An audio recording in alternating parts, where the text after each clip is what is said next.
Indeed, clinicians are held to a much higher moral standard because they took the Hippocratic Oath to do no harm. So when they do harm to another human being, even though inadvertently, it is perceived as a much more serious crime.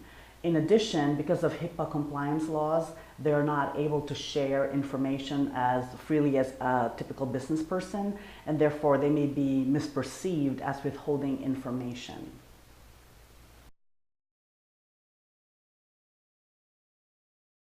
Yes, social media has become a major issue for healthcare, especially in times of a PR crisis. Because of the timeliness and immediacy of social media, it's very easy for half-truths, innuendos, and rumors to be spread even before a provider has had a chance to address the issue. There are many ways to mitigate a healthcare PR crisis, but let me leave you with just two.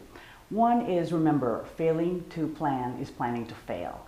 When it comes to healthcare PR, there are very predictable scenarios. So come up with those 5 scenarios and plan ahead for how you would address those. That's one area where a PR agency can help. We actually sit down and do a risk assessment, help the client think through the 5 possible scenarios. For example, a common scenario these days is ransomware, data breach, cybersecurity. It's not if, but when that happens to you. Have a plan in place to address those.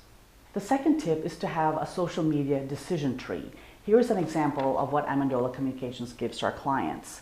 A lot of healthcare PR crises tend to play itself out on social media, so it's best to have a social media decision tree like what I just showed you in place to help you think through your next step.